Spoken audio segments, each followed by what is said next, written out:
오늘의 말씀은 베드로전서 1장 13절에서 16절입니다.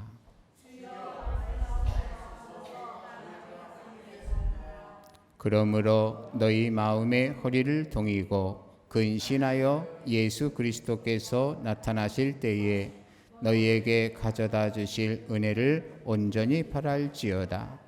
너희가 순종하는 자식처럼 전에 알지 못하던 때에 따르던 너희 사욕을 본받지 말고 오직 너희를 부르신 거룩한 이처럼 너희도 모든 행실에 거룩한 자가 되라.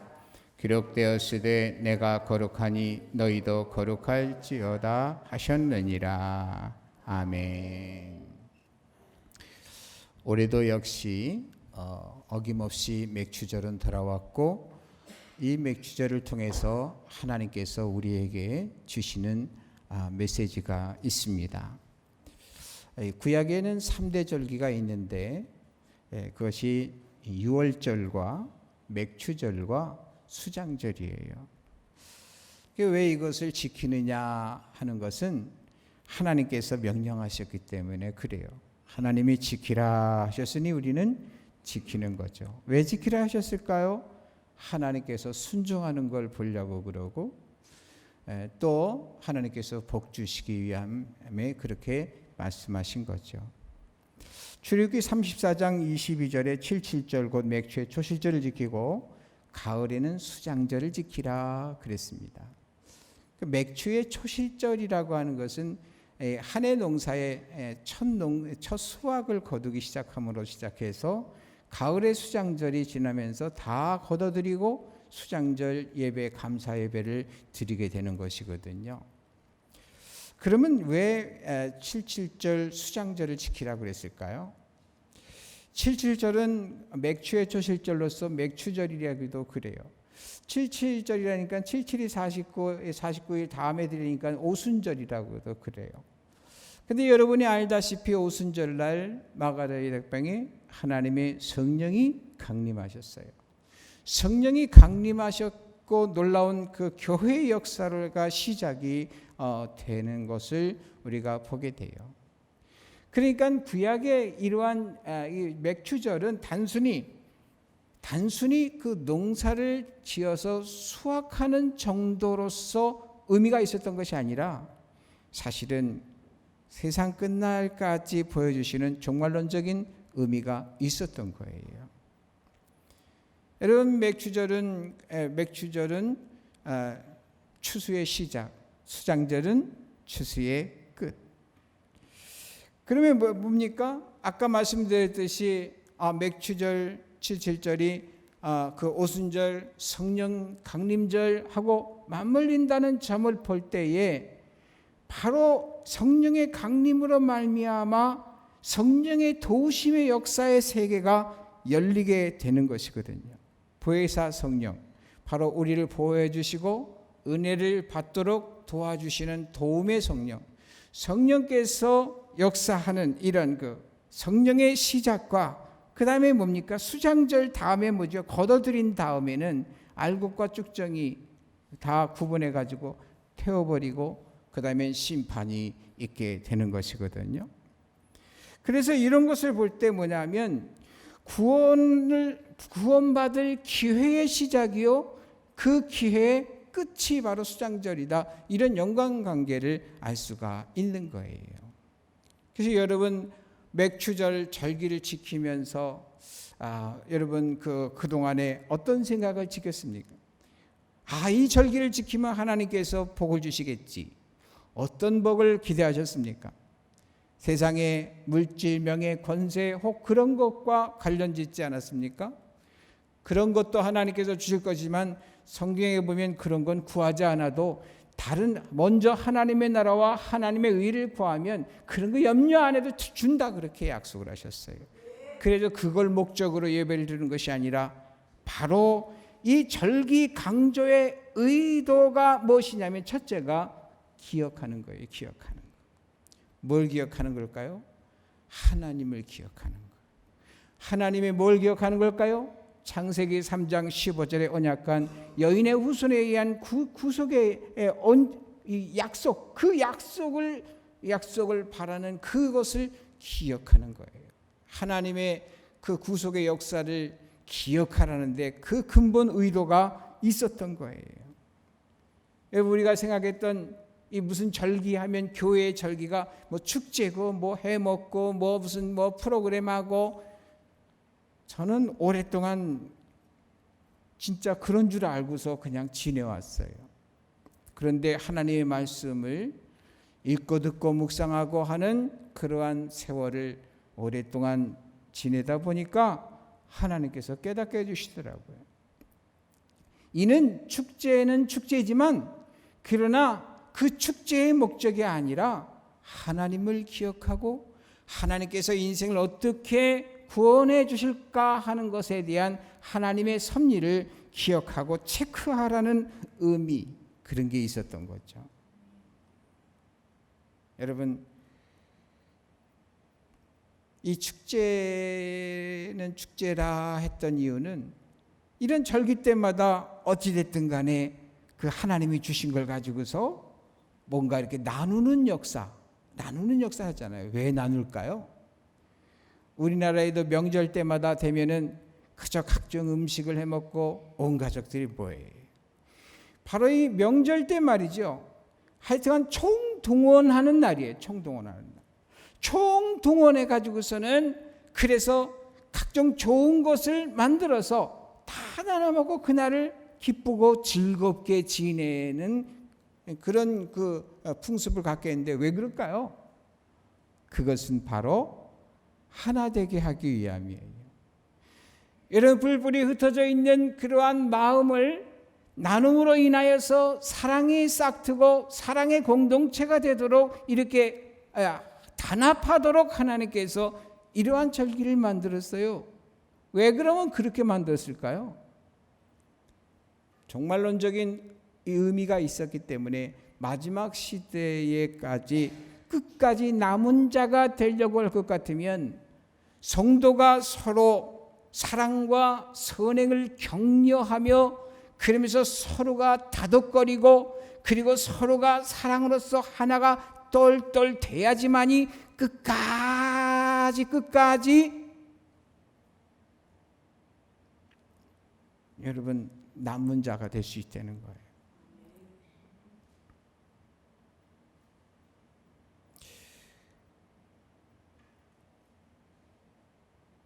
여러분, 지금 세계 인구가 몇 명이나 되죠? 오늘 아침에 우리 물어보는 그 기계가 하나 있어요. 그 뭐지? 짱구야라고 그러면 대답해줘요. 그래서 내가 그랬어요. 야, 짱구야, 지금 세계 인구는 몇 명이냐? 그랬더니 77억 명입니다. 이러더라고. 그래서 성경에 보니까 몇 명이 구원받는다 그랬죠? 14만 4천. 이걸 퍼센트로 내니까 0.006 정도밖에 안 나오더라고요. 0.006. 그러니까 1000명 중에 1명? 그렇게 되나?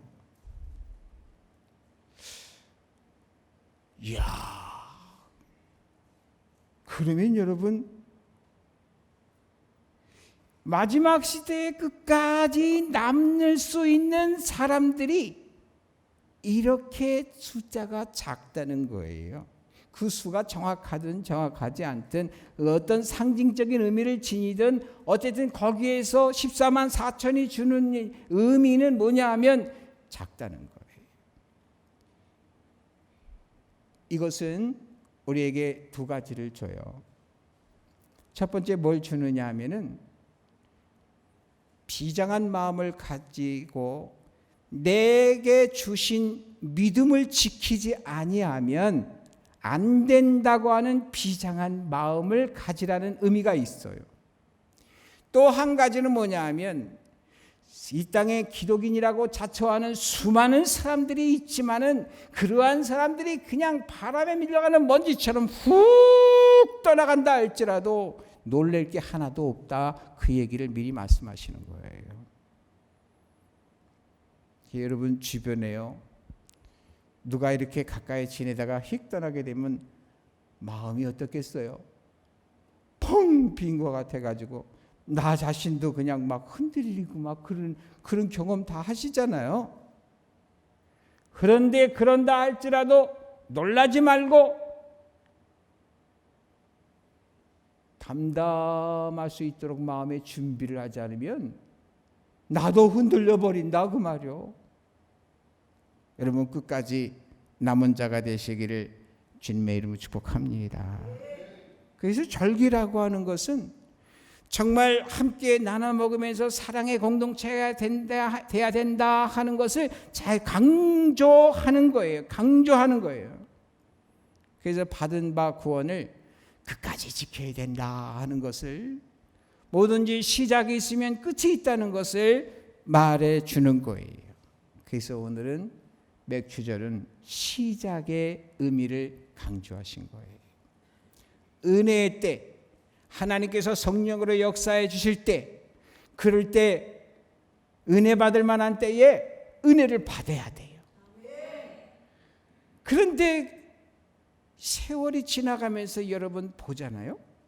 지금 우리가 경험하는 이 시대에 보게 되면 점점 더 은혜 받기가 어려워지는 시대가 되고 있네요. 여러분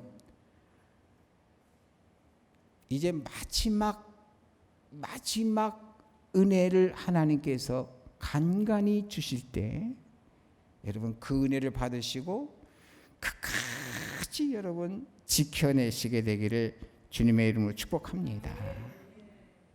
그래서 이 맥주절을 맞이하면서 정말 기억을 하셔야 돼요. 하나님이 무슨 말씀을 하셨는가? 하나님이 이 시대를 어떻게 살기를 원하시는가 하는 것을 생각하면서 오늘 우리가 읽은 오늘 이 말씀은 이 시대 속에서 어떻게 살아야 될 것에 대한 맥주절에 대한 주시는 말씀인 줄 믿습니다.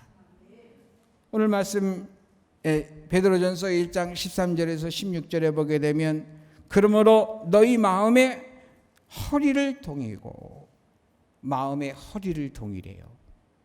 여러분 마음의 허리를 동이시기를 바랍니다. 뭐 할 때 허리를 동여요? 뭔가 하려고 할 때 준비하는 거잖아요. 뭐가 있어야 힘을 써요? 배심이 있어야 힘을 쓰는데, 그런데 혁띠를 제대로 내지 않았으면 힘이 제대로 안 들어가잖아요. 허리를 탁 조이면 욱 하고 그러면 힘이 되잖아요. 힘내라는 거예요. 그 다음에 두 번째로는 근신하라 그런 거예요. 근신하라. 이것은 삼가 조심하는 삶을 살아라. 뭐에 조심할까? 하나님의 명령과 법도와 규례를 벗어날까? 하나님을 서운하게 하지는 않을까? 하나님의 뜻에서 벗어나지는 않을까? 이런 그 마음을 가지고 두려워하고 또 뭐냐면 삼가 조심하는 그러한 그런 삶을 살아야 된다는 거예요. 세 번째로는 예수 그리스도께서 나타나실 때에 너에게 가져다 주실 은혜를 온전히 바랄지어다. 온전히 바랄지어다. 그 뭡니까? 소망을 잃어버려서는 안 돼요. 여러분 정말 여러분 어떤 소망을 가지고 사시나요? 하나님께서 내게 주신 소망, 바로 가장 첫 번째 소망이 되어야 될 것은 내세의 소망이 여러분 그것이 가장 먼저가 돼야 돼요. 여러분 금세의 그러한 복은요, 하나님께서 말씀하신 대로 구하지 않아도 이 땅의 것은 주신다고 그랬으니까, 그럼 뭡니까? 내세에 대한 확실한 그러한 소망이 있어야 돼요. 근데 자꾸만 사단은 우리로 하여금 내세로 향하는 우리의 안목을 자꾸 땅으로 끌어내려서 땅의 것이 전부인 양 이렇게 생각을 하고 그런 사고로 아주 굳어지게 만들어요. 그러다 보니까 영원에 계신 하나님을 바라보지를 못해요. 그래서 여러분 내세의 소망, 영원 천국에 대한 소망, 이 소망을 꼭 잃어버리지 말게 되기를 주님의 이름으로 축복합니다. 가끔씩 여러분 그런 생각을 하세요. 이 땅의 생은 짧다. 히브리서 9장 27절에 말씀하신 것처럼 한 번 죽는 것은 사람에게 정하신 것이다. 그 후에는 심판이 있으리니, 그런데 그 심판을 요한계시록에 보니까 둘째 사망이냐 영생이냐 이거예요.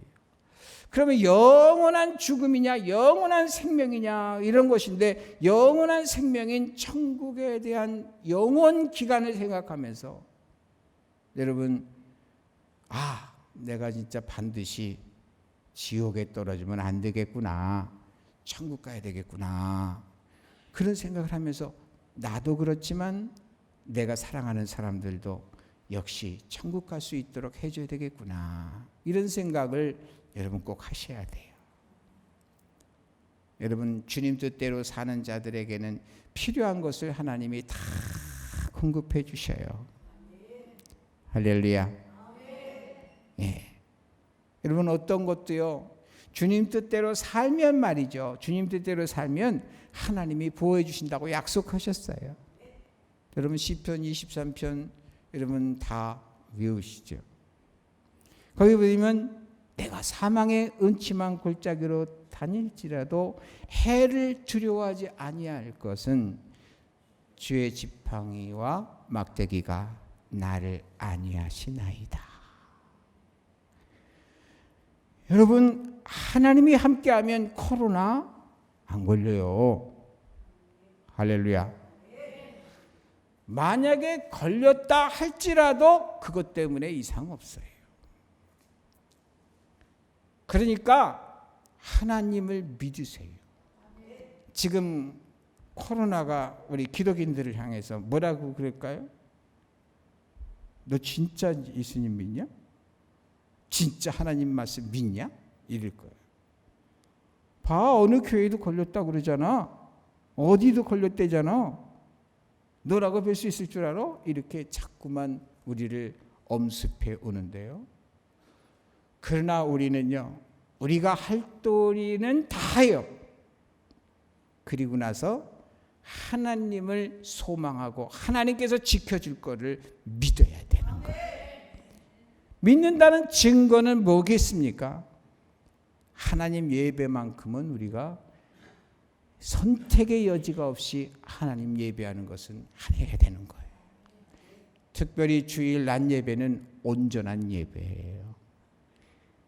우리가 교회 여러 정규 예배가 있지만 다 참여했으면 좋겠지만 그거 못한다 할지라도 주일 낮 예배만큼은 오리지널 예배예요. 왜 그러냐면 완벽하게 갖춘 예배이기 때문에. 다른 예배는 특성화 있어서 뭐냐면 집회로 분류가 되고, 이것은 주일 낮 예배는 예배로 분류가 되는 거예요. 여러분, 그래서 다른 집회에 그 참여를 못한다 할지라도 주일 낮 예배만큼은 사수를 해야 돼요. 여러분 꼭 그래야 하시기를 주님의 이름으로 축복합니다. 그 다음에 말이죠, 그 14절 읽어봐요. 너희가 순종하는 자식처럼 전에 알지 못할 때에 따르던 너희 사역을 본받지 말고. 거기서 네 번째로 순종하라는 거예요. 순종하라. 그리고 다섯 번째는 뭐예요? 사욕을 본받지 말라. 사적인 욕심을 본받지 말라. 그래서 세상의 욕심을 본받지 말라. 그 다음에 15절 읽어봐요. 오직 너희를 부르신 거룩한 이처럼 너희도 모든 행실에 거룩한 자가 되라. 여러분, 아무렇게나 세상에서 살고서 괜찮겠지 이런 생각 절대 하지 마세요. 하나님은요, 반드시 어떻게 하냐니까 공의로운 그러한 처사를 꼭 하셔요. 하나님은 권선징악의 하나님이세요. 그래서 여러분, 정말 우리가 주님 뜻대로 사는 것이 굉장히 중요해요. 무엇이 의롭고 무엇이 잘못된 거냐? 하나님이 기뻐하는 일은 다 의로운 거예요. 그렇기 때문에 여러분 생각해 보세요. 여러분 우리에게 판단할 수 있는 양심을 주셨어요. 그래서 가만히 생각해 보면 내 양심이 가르쳐줘요. 이건 하나님이 기뻐하신 것 같아. 그러면 바른 건가 보다. 이건 하나님이 아니라는 것 같아. 그러면 이거는 잘못된 거구나. 근데 보다 더 정확한 것은 성경에 써놓으셨어요. 그래서 여러분 정말 거룩한 자가 된다는 것은 흠과 티가 없는 것이 이 성결이라고 하는 단어, 깨끗함이라고 하는 단어, 이 차원 속에 있지만 이 차원보다 하나님의 신성이 가까운 이러한 상태를 우리가 거룩이라고 그러잖아요. 여러분 그런데 하나님께서 우리 보고 거룩하래요. 16절 읽어봐요. 기록되었을 때 내가 거룩하니 너희도 거룩할지어다 하셨느니라. 여러분 맥주 감사절에 하나님이 주신 말씀은 그러니까 여섯 가지를 말씀하시는 거예요. 첫째로는 마음의 허리를 동이라. 두 번째로는 뭘까요? 근신하라. 세 번째는 뭘까요? 소망을 잃지 마라. 네 번째는 뭘까요? 순종하라. 다섯 번째는 뭘까요? 사욕을 본받지 말라. 여섯 번째는 뭘까요? 거룩한 자가 되라. 여러분 이번 맥주 감사절에 우리는 성경을 순차적으로 이렇게 보지 않습니까? 사실은 이번 주에 이 말씀이 여기에서 선포될 말씀이 아니었어요. 근데 무슨 일이 있었는지 아세요? 갑자기 예배 요청이 들어온 거 있죠. 그래서 이 자리에서 하려고 준비했던 걸 하나님께서 그 집으로 가게 하시고, 이 말씀은 그 다음에 태사 선교회에서 이번에 수요일 날 우리 이 교회 차례이기 때문에 그때 선포할 말씀이 이쪽으로 온 거예요. 제가 이런 경우를 아주 많이 경험해요. 성도들에게 무슨 예배를 드리라고 오늘 아무개 집에 가서는 이 말씀을 증거해야지 그러고 딱 준비해 놓으면 변수가 생겨가지고 이게 틀어져요. 그런데 그때마다 하나님께서 거기에 꼭 맞는 말씀을 주시느라고 역사하시는 것을 체험하는 거 있죠. 근데 이 말씀을 보면서 맥주 감사절에 하나님이 이래서 이 말씀을 하게 하시는구나, 그런 생각을 갖게 됐어요. 여러분 우리에게는 우연이라는 게 없습니다. 오직 필연만이 있는 거예요. 왜 그러냐면 하나님께서 우리들을 주관하시고 계시기 때문에. 그래서 오늘 주신 이 말씀이 2020년 맥주 감사절날 우리에게 주시는 말씀이고, 바로 하나님께서 은혜를 주시기 시작하는, 성령을 주시기 시작하는 이러한 때, 함께 하시겠다고 하는 이러한 때에 주시는 말씀으로써 마지막 때까지 이렇게 하면 함께 하신다는 약속인 걸 생각하시면서 끝까지 주님과 여주동행하시게 되기를, 승리하시게 되기를 주님의 이름으로 축복합니다. 기도하겠어요. 하나님 아버지 감사합니다. 우리가 맥주 감사절을 맞이하면서 맥주 감사절을 통해서 마지막 세대를 어떻게 극복하고 끝까지 남은 자가 될 수 있는가에 대한 메시지가 있음을 들었습니다. 주님 마음판에 새기고 우리의 삶에 항상 고려할 수 있도록 역사하여 주옵소서. 맥주절이 성령 강림과 관계 있는 것처럼 저희들에게 하나님의 성령을 부어주시고 능력 있고 권능 있게 하여 주시옵소서. 지혜롭고 명철 있게 하여 주옵소서. 그래서 바른 판단을